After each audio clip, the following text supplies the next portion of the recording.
Okay, what's up everybody? I know I just did this deck tech, but I wanted to show y'all how I test my decks out and kind of what I do to show like where their power level is. Uh, in the last 2 years, there's been a lot of talk about how do we figure out how powerful our decks is. We had some weird tier levels that nobody really agreed upon, and so I would say my deck's a tier 7, but for you it's a tier 8, and for another guy it's a tier 5, and it just got a little weird. Wizards is trying to fix that. It's in its infancy right now, but it's called a bracket system. And if you look right here at the very top, it shows the bracket. Now there are cards that they have designated as game changers. Uh, some of them are like mass land denials, extra turn, tutor cards, which I don't think tutor cards should be game changers. At least not in all instances. Uh, in any event, Wizards is trying. They're coming up with this thing. They're trying to show you this, but they only have 4 brackets. I'm not really going to get into Wizards uh, ideology because I don't really like it. You can just YouTube like Wizards bracket system and somebody will explain it in great detail, I'm sure. Uh, I have a different method and that's what I want to show you guys today. And I want to start tacking these onto videos or making a follow-up video of how I show you what I consider, how I show you how powerful a deck can be. Um, just a heads up for you, for those who have watched the unit video, I've made some changes. Because of Finher, which is somewhere, he's right here. Um, because of this, getting that extra mana, being able to go fetch it, and because of Cultivate and stuff, I decided I'll go ahead and just take out the battle lands and put in one more regular land. And then Clash of Icons was pretty cool, but this one is even better because it's more permanent. So I put that in. And then I somehow forgot Ancient Tombs. So I put Ancient Tombs in over Urza Saga, hard cut. But there we are. In my future decks, when if you scroll all the way down, you'll see I have this top comment right here with a bunch of stuff. This average right here, I'm going to show you how I get this, but this is the power of my deck, I think. And I'll show you how I get that. So this deck is an average of 7.1. And what that means is uninterrupted. Uh, Yuna can deal either 40 damage, which is enough to kill at least one player, or just outright win the game. That's how I playtest my. How quickly can I deal 40 damage, or combo into a win? And here's how we figure that out. If you look right here, um, it says playtest. So you just click that, and then I was in the middle of a game, so it doesn't matter. Uh, it's trying to restore the last game. But anyway, so here we are. This is Moxfield's interface. It, it's pretty good. You can click on things like library, graveyard. You can right click on cards and gives you options. So this is a starting hand. So what I want to do is I'm going to play a game uh, by myself. And I'm going to see how quickly I can deal either 40 damage or combo off. So I'll just go through one game and I'll show you how I do that. So in this opening hand, we didn't draw any mana, which is really weird. So we are going to mulligan that. You get one free mulligan, of course. So, okay, we got 2 fetch lands. We got 4 mana. And as you play the deck, you'll start seeing like what you need. This is also really good like if you just built a deck because the way I thought I was going to play this deck is different than the way I'm actually playing the deck. So this is another reason why I want to tack this onto the videos and I want to show you all this. We don't have anything spectacular in our opening hand, but I don't want to go down a card. I've already used one free mulligan. I do enforce that rule just for playtesting. I don't enforce that rule at my table because it's very casual. Um, would rather you just have a good game, but to each his own. But for the purpose of playtesting the deck, enforce the mulligan rule. So yeah, okay. So we'll start our first turn. We get to draw a card. on our first turn because it's multiplayer. We're going to put a polluted delta in. And then what you do is you just click here and you go to view all and you just type the card in you want. I'm going to get a... Since I don't have a turn one play, this is really important. This is something I wanted to show you. So if you're proxying the card or you just happen to own the dual lands, you might be tempted to go get a dual land right now. But I don't have a turn one play, so it's not a very good idea for me to go get a dual land. So what I'm going to do is actually get... I'm going to get Breeding Pool, which is one of the shock lands, and I'm going to just have it come in tapped. I don't have a turn one play. Otherwise, if I did have a turn one play, I would just go get one of the dual lands. But let's get our shock lands out the way while we can. I don't have another play I can do, so we're going to go to the next turn. So you see right here, it's keeping track of our turn. So we're on turn 2, and it drew me a card. Now this land has to come in tapped, and I do have a turn 2 play, so I'm not going to play this. But what I am going to do is play the Marsh Flats, and I will this time get Thundra. I like to have, uh, I like to have blue. So Thundra, being a dual land, will come in untapped, and it has Plains Island, as you can see. So we're gonna cast. You can just click them. You don't really have to click them, but because I'm kind of showing y'all, I'm gonna try to do things as correctly as possible. There are a lot of times you'll miss something. Like I think for a couple of games, I forgot that I draw a card on my first turn, so that does impact how the game overall plays. But I played my Incubation Druid, and I don't have anything else to do, so I'm gonna go to the next turn. Um, okay, we're still not drawing anything great, um, but that's okay. I'm going to show y'all. What I love about this deck is there's a couple of different directions the deck will go depending on what you draw, and it's really fun. Um, I have I have a turn 3 play right here, right? Sometimes you have to really stop and think about this because you're playing a little differently than, in a real game of Commander. I have to think about what my other opponents might do, or what my opponents might do, what's on the board, things like that. I don't have that here. When you're playtesting here, you're just thinking, how can I win as quickly as possible? Um, because it's kind of the nature of what we're doing with this kind of deck testing. So this doesn't help me at all, and I can't. I can't activate that. I do have this as land, so I technically have 3 lands because I can tap them all, but I can't activate it to tap 3.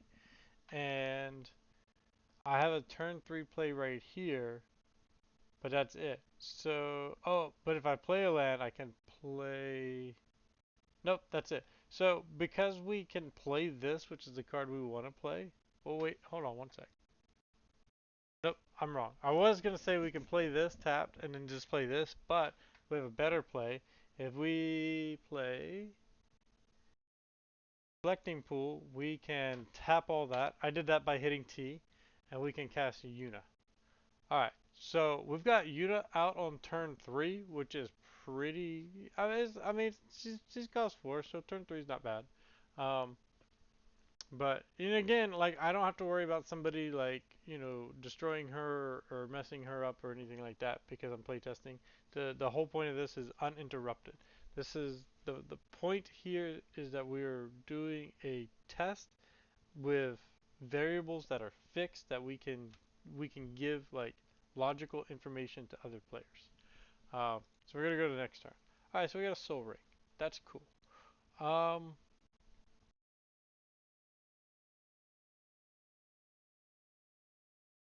we're on turn 4.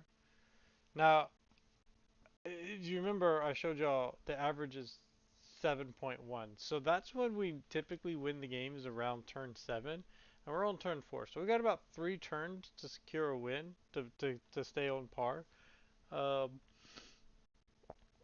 but it'd be nice to try to come, like for me, every time I play her now, I'm going to try to win on turn 6. I just want to try to win on that one extra turn. That's just a personal thing for me. Uh, I'm not sure how we're going to do it this time. Alright, we're going to have this land come and tap, might as well. And then we'll play a Soul Ring. And then Uh, 2, 3, 4, 5. So we could adapt this guy. Oh, we also have 1, 2, 3, 4, 5, 6 mana. So we could bring the Walking Ballista out as a 3. Uh, this guy we don't want to play right now. And this guy, draw a card for each creature you control with a +1/+1 counter on it. Okay, that's cool. Let's do that. So we're gonna go 1, 2, 3, 4. No, 2, 3, 4, 5. Sorry, can't count. All right. So then that's gonna put 3 counters on him. 1, 2, 3. So he's effectively a 3/5 now. You could change it here, but I find that if you remove counters, it becomes difficult. So I just try to remember it, and we'll just pass the turn. It wasn't a very great turn. All right, Caverns of Soul. Could have used that when we cast Yuna. Go ahead and put it out. We'll name humans, of course. And not really liking where I'm at right now. This is usually a better position. We're on turn 5. Let's go ahead and cast Walking Ballista. I think we're just see if we can keep 3 mana up. So how much is this is gonna give us 3, right? So 3 mana. So here's 5, 6, 7, 8. Okay, that's 8 mana to cast Walking Ballista. So that would give him 4 counters, but Yuna's going to give him an extra 2, so he's going to have 6 counters on him. So I'll just set my counters to 6. Okay, that's not bad. And then I left enough up to cast Inspiring Call. This isn't the best play, since this is mostly meant to be a protection, but we just need some cards. We get a +1/+1 counter. We get to draw a card for each creature with +1/+1 counter on it. We have 2, so we get to draw 2 cards. They're both lands. That stinks, but at least we're not drawing them. We've already played our Cavern of Souls, and that's all we can do. Okay. Alright, here we go. This is our win con right here. We're going to play this.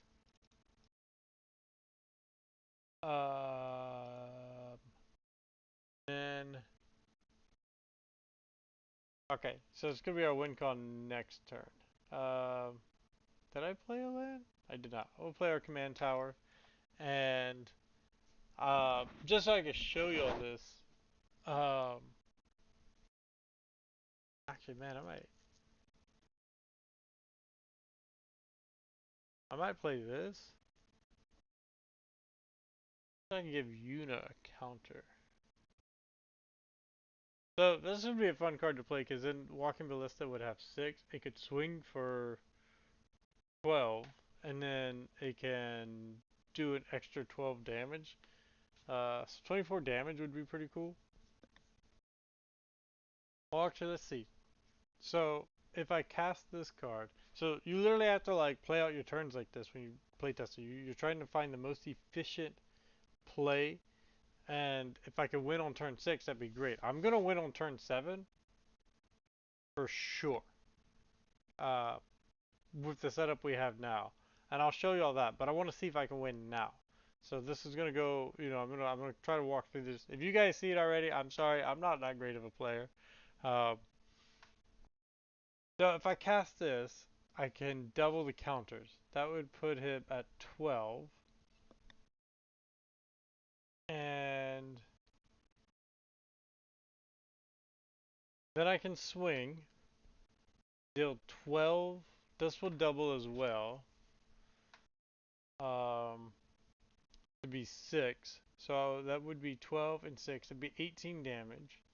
And then I can deal another 12. So I would get really close. I could almost do 40 damage right here. But it's not going to be enough. But just so I can show you how damage works, so I'll go to combat, I'll swing. This is a 3, this is 6, so we're going to do 9, and then right here you go down 9. And when I hit 0, then you can stop. Uh, but what we're gonna do is we're gonna sacrifice this to go get an enchantment, and the enchantment we're gonna go get is freed from the real. We're gonna. I don't think I had to drag it out, but we'll put it up. Actually, technically, so we should close this and then shuffle, then put this on top. We'll go to our next turn. Now we have freed from the real, which is GG. So we're gonna put it out here. If you drag, starting with freed from the real, and then unit like this, it'll put it under her nice and tight.